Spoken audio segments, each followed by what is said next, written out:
오늘은 예레미야 29장에 있는 말씀으로 은혜를 나누겠습니다. 그래서 예레미야 29장 1절에서부터 14절에 있는 말씀, 포로민을 향한 예루살렘의 편지, 포로민들을 위한 예레미야의 편지라는 말씀의 제목으로 주의 오전 예배 시간 은혜 나누러 가겠습니다. 포로민들을 위한 누구의 편지라고요? 예레미야의 편지. 예레미야의 편지입니다. 본문의 말씀은 바벨론의 포로로 잡혀간 유대인들을 향한 예레미야 선지자의 편지입니다. 편지. 여기에는 바벨론에서 포로 생활하는 유대인들을 향해서 권면하시는 그러한 말씀이 기록되어 있어요. 즉 예레미야 선지자는 유다인들에게 바벨론에서 정착하라 라고 권고하고 있고, 또 거짓 선지자들을 삼가서 그 신앙의 길을 잘 걸어가라 라고 말씀하고 있고, 또 마지막으로 70년이 차면 다시 본국으로 돌아오게 되겠다고 하는 그런 하나님의 말씀을 이렇게 전하고 있는 거예요. 그렇다고 하면 첫 번째, 시대적인 배경은 어떻게 될까? 1절에서부터 4절까지가 시대적인 배경인데, 먼저 한번 1절 한번 읽어보시겠어요? 1절. 선지자 예레미야가 예루살렘에서 이 같은 편지를 느부갓네살이 예루살렘에서 바벨론으로 옮겨간 포로 중 남아있는 장로들과 제사장들과 선지자들과 모든 백성에게 보내었는데, 예레미야 선지자가 예루살렘에서 바벨론으로 포로로 잡혀갔던 그 당시 유다 백성들, 장로들, 또 제사장들, 선지자들에게 편지를 보낸 겁니다. 이제 그 시기가 언제인가? 2절의 말씀이죠. 2절 읽어보시면, 때는 여고니아 왕과 국무와 한관들과 및 유다와 예루살렘 방백들과 목공들과 채공들이 예루살렘에서 떠난 후라. 예레미야 선지자가 편지를 썼던 시기가 여고니아 왕과 국모와 한관들과 및 유다와 예루살렘 방백들과 목공들과 철공들이 예루살렘에서 떠난 후 잡혀간 후에 그 편지를 썼다라고 하는 거예요. 여기서 여고니아는 여호와긴, 다른 이름이 있는데 여호와긴이라고 하는 그 왕하고, 또 국모라고 되어 있는데 국모는 그 여호와긴의 어머니, 그러니까 여호와긴의 어머니가 국모예요. 그 국모를 얘기를 하는 겁니다. 그러니까 여호야김의 아내였던, 자기 아버지의 아내였던 느우스다라고 하는 그러한 여자예요. 여자.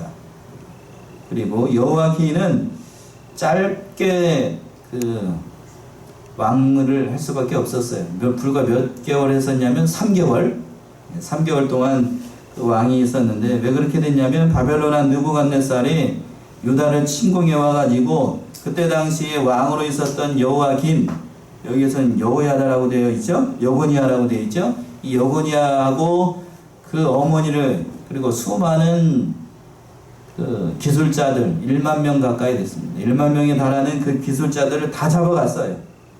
그러니까 그 사람들에게 예레미야가 이제 그 편지를 보내게 된 겁니다. 그러다 보면 왜 예레미야 선지자가 왜 편지를 왜 보냈을까? 포로로 잡혀가고 있는 그 상황 속에서 놓여있는 그 사람들이 희망을 잃지 않고 소망을 가지도록 하기 위해서 이 편지를 썼던 거예요. 그래서 이 예레미야 선지자가 가장 신뢰할 만한 사람들에게 이 편지를 써서 보내게 되는데, 그 사람들이 누구인가? 3절에 나오죠? 3절 읽어보세요. 유다 왕 시드기야가 바벨론으로 보내어 바벨론 왕 느부갓네살에게로 가게 한 사반의 아들 엘사와 힐기야의 아들 그마리아의 손에 위탁하였더라 일러스되. 여기서 이제 두 사람이 나오게 되는데, 사반의 아들 엘라사하고 힐기야의 아들 그마리아라고 하는 사람이 등장을 하게 돼요. 이 두 사람이 누구인지는 정확하게 알 수는 없고, 그러나 그 아버지들이 어떠한 사람인가, 는 성경에 잘 나와 있어요. 사반하고 또 누가 나오죠? 힐기야라고 하는 사람이 나오는데, 사반은 요시야 왕 때에 요시야를 도와서 종교개혁을 협조했던 서기관이었고, 또 힐기야는 그 당시 대제사장이었습니다. 열왕기하 22장 8절 한번 보세요. 열왕기하 22장 8절.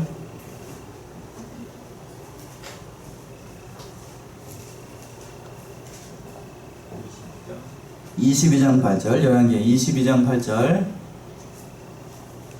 대제사장 hil기야가 서기관 사반에게 이르되 내가 여호와의 전에서 율법책을 발견하였노라 하고 그 책을 사반에게 주니 사반이 읽으니라. 예, 정확하게 나와 있죠. 대제사장 누구요?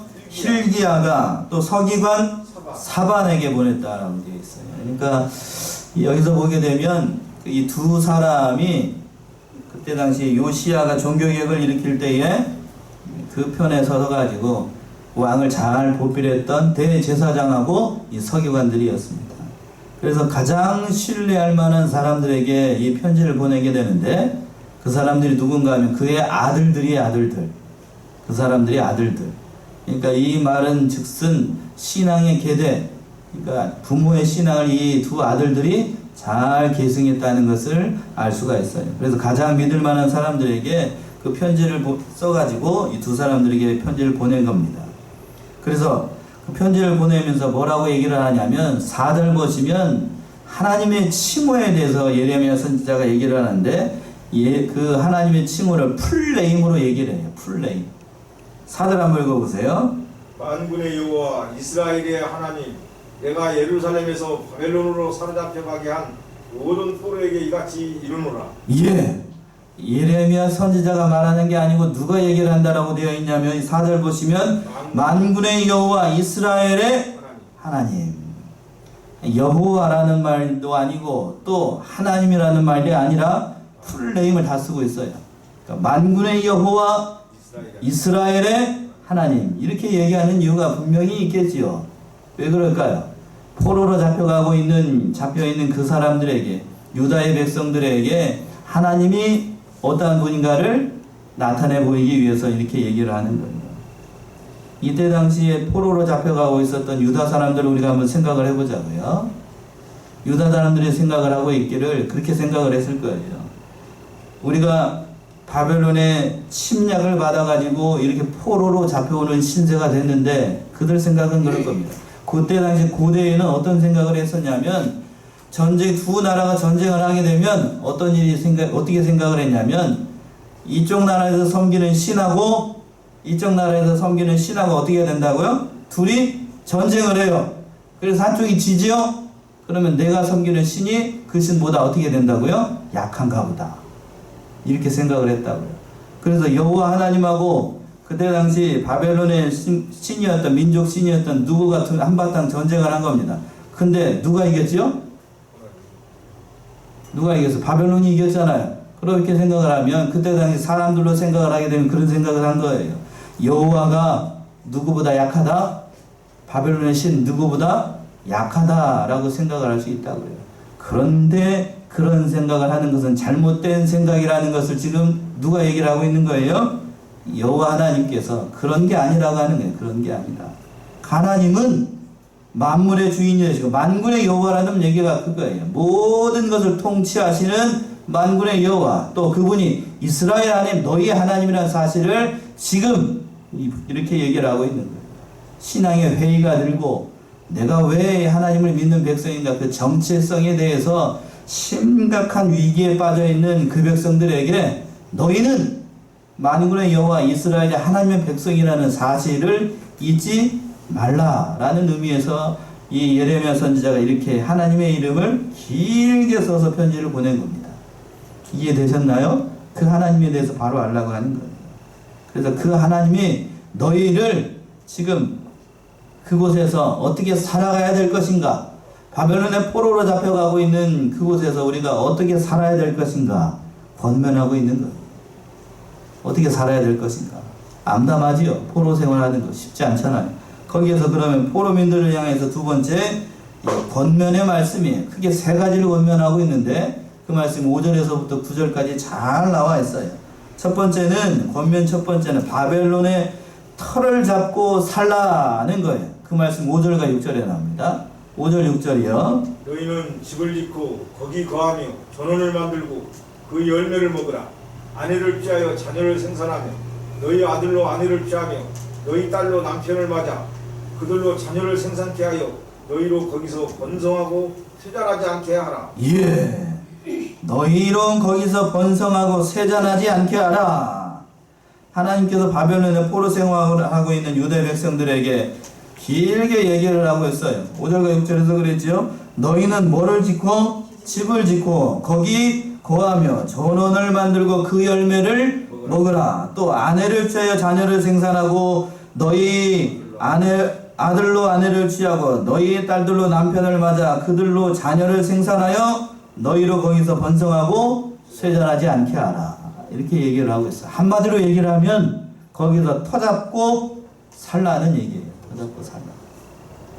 물론 이 말씀은 바벨론 사람처럼 돼가지고 바벨론 시기의 그 사람과 같이 하나님의 백성으로서 정체성도 다 잃어버리고 바벨론 사람이 되어서 살라는 의미는 아니에요.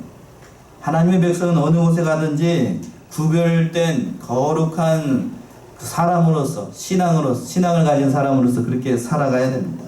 이 말씀은 거기에 그 현실에 적응하지 못해가지고 부처처럼 떠돌아가는 그러한 인생으로 살지 말고 거기에서 터잡고 성실하게 또 모든 일들을 다 감당을 하면서 거기서 살아가라라는 그러한 말씀이에요. 그러더라고 왜 하나님께서 바벨론의 유다 백성들에게 거기서 터잡고 살라라고 이렇게 얘기를 하고 있을까?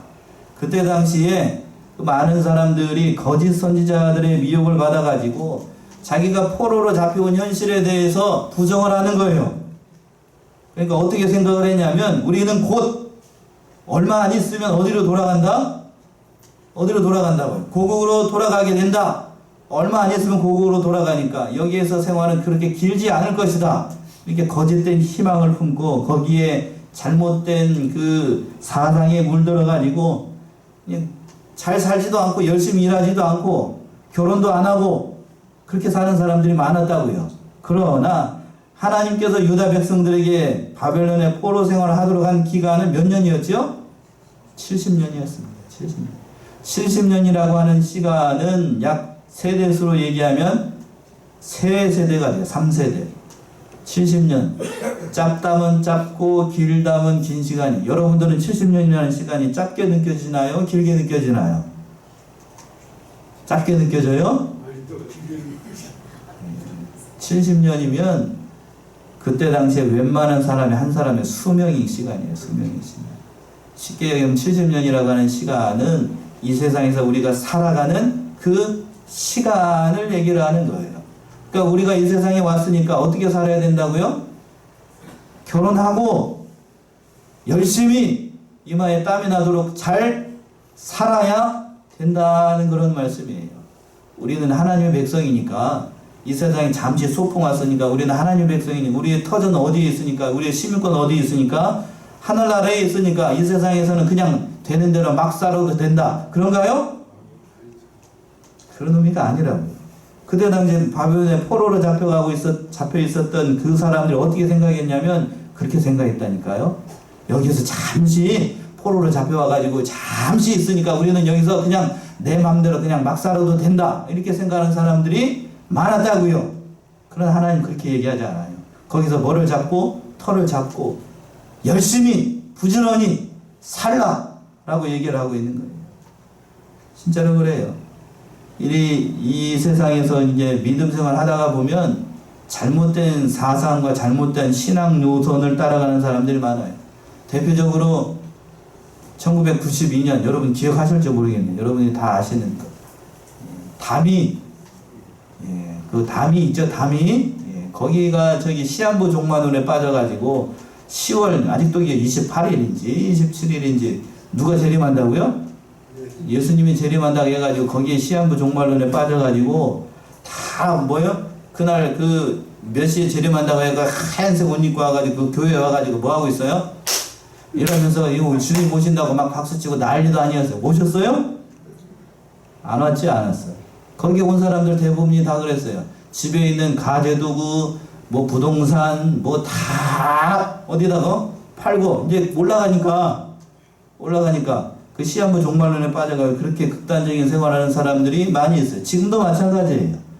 이 세상에서 사는 것은 그냥 대충 살아도 되고 무슨 일만 잘하면 된다라고 생각하냐면 교회의 일 그것만 잘하면 된다라고 생각하는 사람들이 많아요.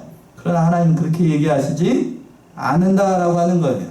네가 놓여져 있는 그 상황, 그 현실을 네가 놓여져 있는 선교주로 생각하고 최선을 다해서 어떻게 살라고요? 열심히 살아야 된다.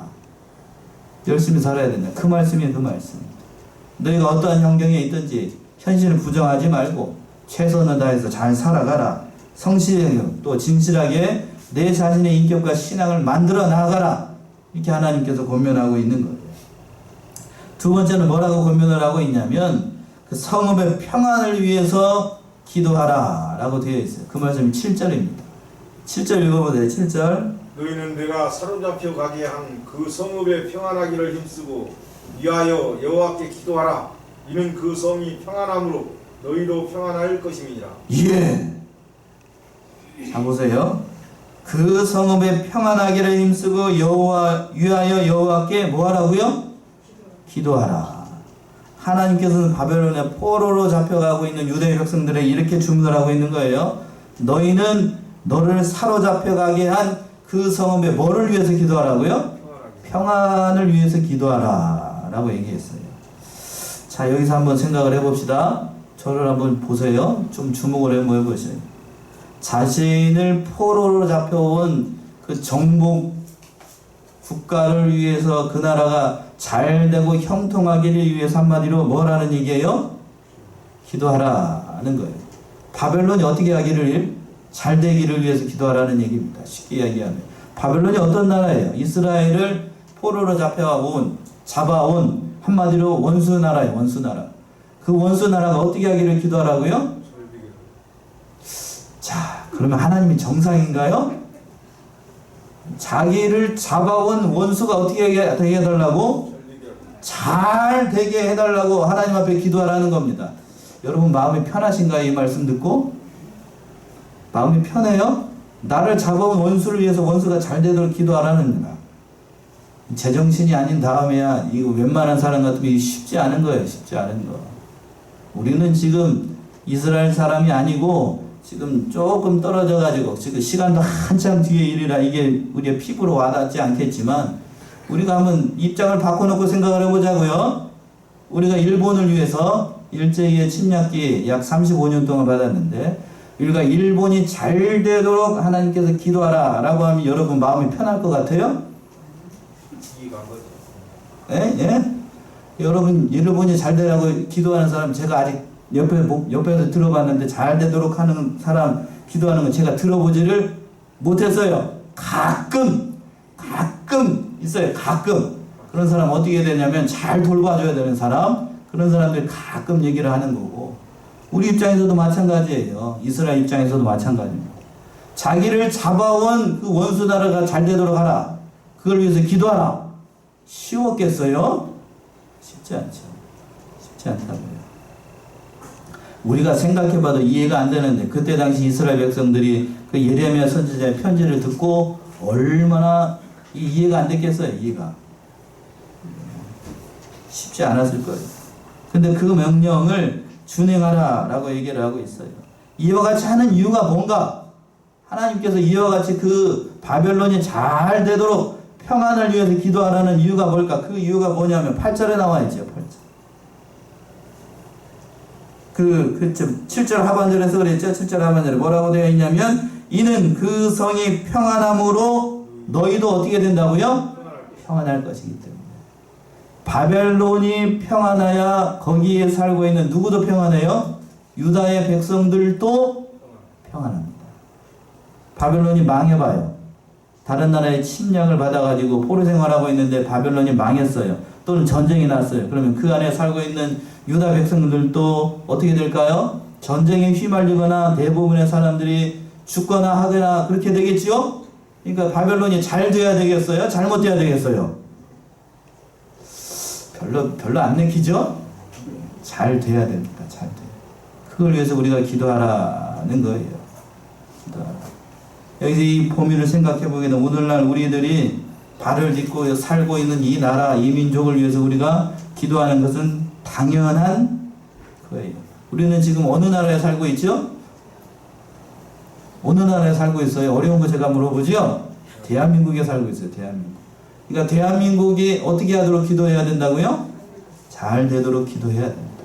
그리고 대한민국을 다스리고 있는 위정자들, 특별히 대통령을 위해서 기도를 해야 될까요? 안 해야 될까요? 해야 됩니다. 내가 뽑은 사람이 아닌데요. 잘하거나 말거나 나랑 상관없습니다. 그런 사람이 있다 할지라도 그렇게 생각하면 안 되고, 위에서 어떻게 해야 된다고요? 기도해야 되는 것이 성도된 자의 마땅한 도리입니다. 속으로는 안 내켜도 대통령이 현명한 지혜를 발휘해서 어려운 난국을 잘 돌파하도록 기도하는 건 성도가 마땅히 해야 될 일이라고 하는 거예요. 안 내키는 사람도 있을 거예요. 분명히 이 중에는. 그래도 그 사람들을 위해서 기도하는 것이 하나님께서 세우신 질서라고 하는 거예요. 그래서 나라와 민족을 위해서 우리가 기도 많이 해야 됩니다. 또 특별히 코로나19로 말하면 오늘 기도도 그렇게 하셨는데, 우리나라뿐만 아니라 전 세계가 지금 굉장한 어려움 가운데 있어요. 그러니까 온 세상이 평안하도록 기도하는 것 마땅한 일이겠어요? 마땅한 일이 아니겠어요?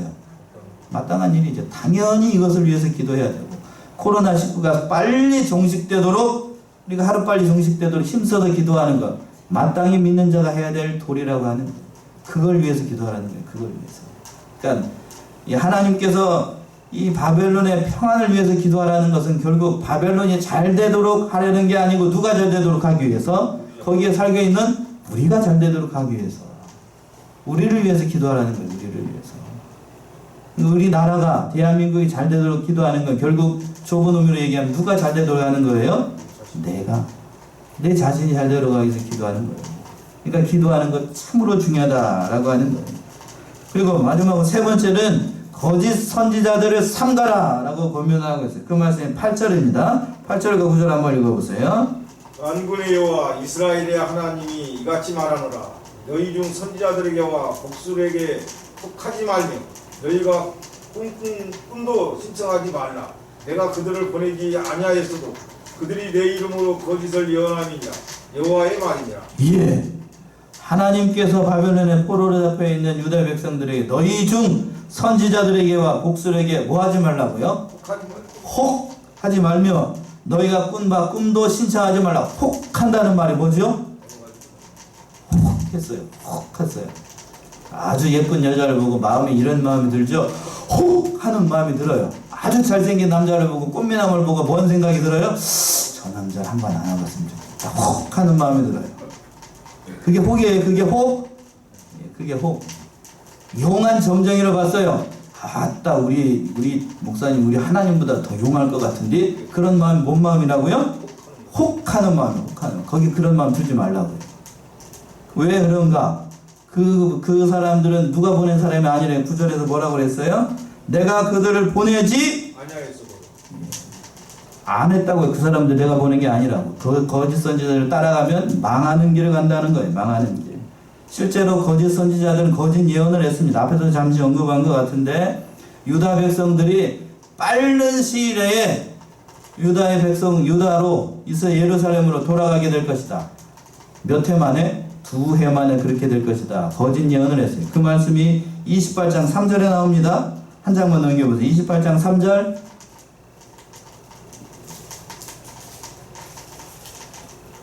내가 바벨론 왕 느부갓네살의 이 곳에서 바벨론으로 옮겨간 여호와의 집 모든 기구를 2해가 차기 전에 다시 이곳으로 가져오게 하겠고. 예, 몇 해요? 2해가 차기 전에 다시 이곳으로 가져오게 하겠고.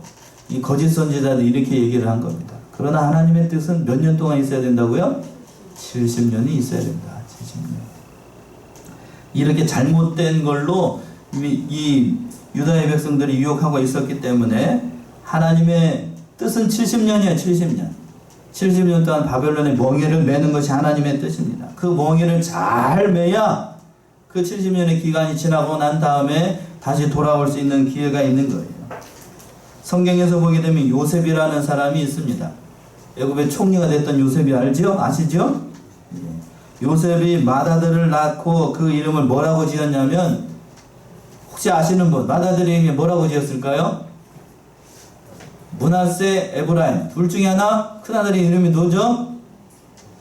원래 그런 이름이 있었던가요? 므낫세, 요셉이 큰아들의 이름 누구라고 지었냐면 므낫세라고 지었습니다. 그래서 그 므낫세의 뜻이 뭔가, 이름의 뜻이 뭐냐 하면 다 잃어버렸다라는 뜻이에요.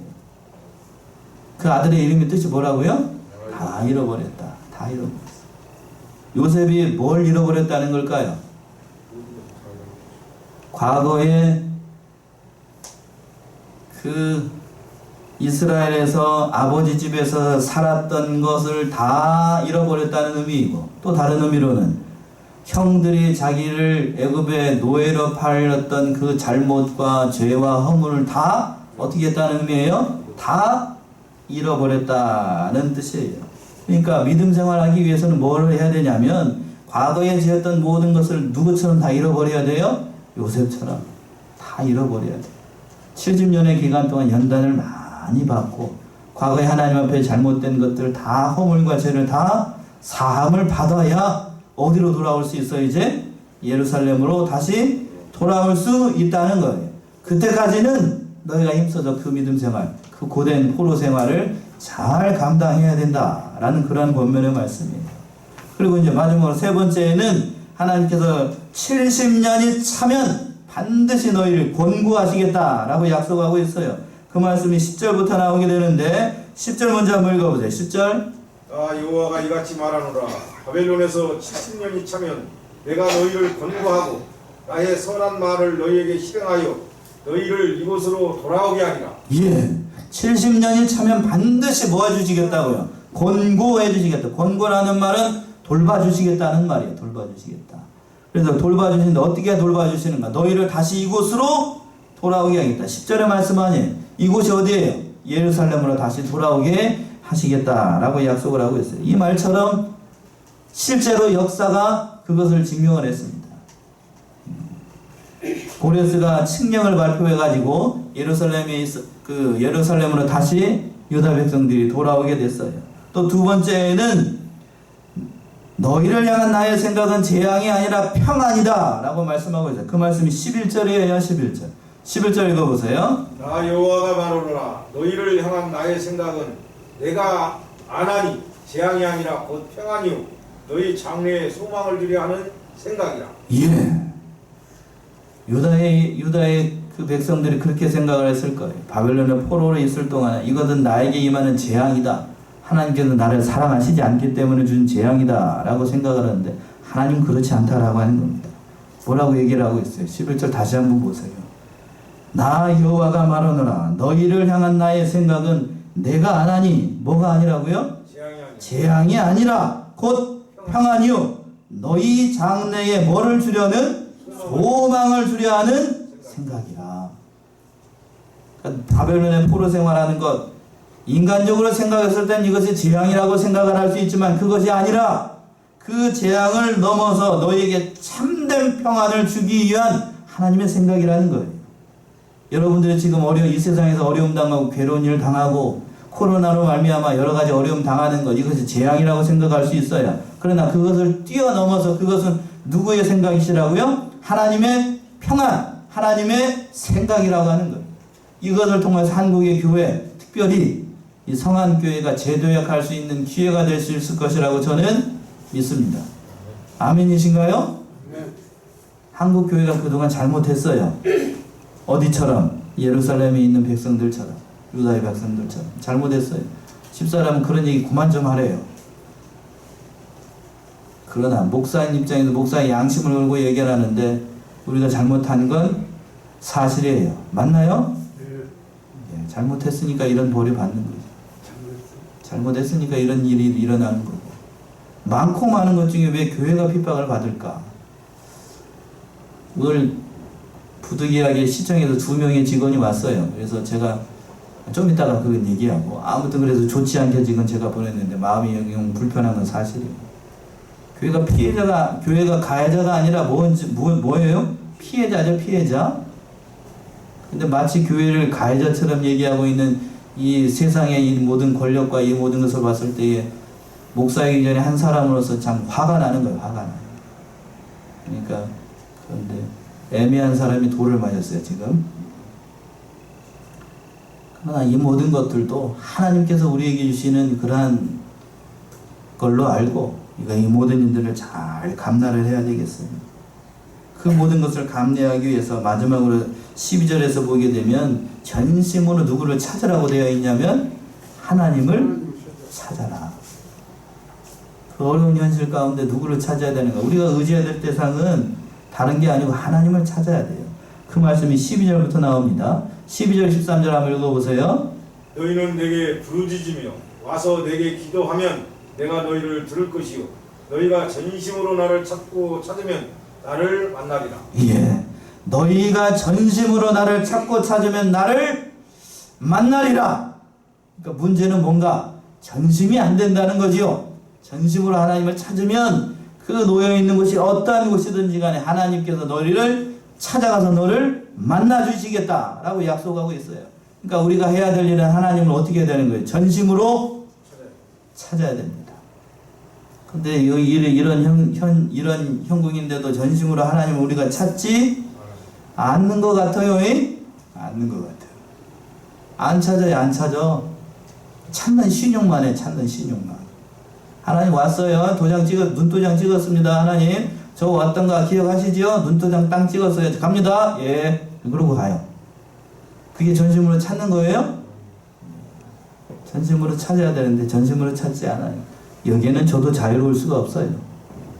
누구든지 전심으로 찾아야 되는데 전심으로 찾지 않으니까 이런 어려움이 제치게 된 거죠. 그리고 마지막으로 14절 우리 하나님께서 말씀합니다. 14절이요. 나 여호와가 말하노라 내가 너희에게 만나지겠고 너희를 포로된 중에서 다시 돌아오게 하되 내가 쫓아 보내었던 열방과 모든 곳에서 모아 사로잡혀 떠나게 하던 본곳으로 돌아오게 하리라. 여호와의 말이니라 하셨느니라. 예, 이렇게 될 줄로 믿습니다. 아멘이신가요? 다시 돌아오게 될 거예요. 지금 코로나 때문에 잠시 믿음 생활 쉬고 계시는 분들도 다 돌아오게 될 거고 이 동영상을 보시는 믿음의 사람들도 그 자리를 다 회복하셔요. 다 돌아와가지고 마땅히 있어야 될 곳에서 마땅히 찾아야 될 분을 찾아야 됩니다. 그게 뭐라고 생각하냐면 믿음이라고 하는 거예요. 그게 믿음. 믿음이라는 게 뭐예요? 믿음이라는 게 마땅히 찾아야 될 곳을 찾아야 되는 거고 마땅히 지켜야 될 것을 지켜야 되는 거고 마땅히 기도해야 될 것을 기도하는 거. 그것이 뭐라고요? 믿음이에요. 그게 믿음. 그러나 우리는 마땅히 해야 될 것을 안 하고 있어요. 그것을 하라는 거예요. 그것을 하라. 오늘 본문의 말씀을 한마디로 요약하면 그거예요. 우리가 마땅히 해야 될 것을 해야 된다는 거예요. 그걸 하라는 거예요. 그걸 하는 거예요. 그것을 하는 것이 어렵다는 걸 안다. 그러나 그것을 하는 것이 뭐라고요? 믿음이라고 얘기를 하고 있어요. 우리 사랑하는 성안의 성도님들, 포로민들을 위한 이 예레미야의 편지를 통하여서 참 우리가 먼저 도전을 좀 받고 또 한편으로는 위로를 받고 어려운 현실 가운데 있지만 이 하나님을 찾고 찾아서 이 어려운 현실을 다 믿음으로 이겨나가는 우리 사랑하는 성안의 성도들 다 되시기 바랍니다. 기도하겠습니다.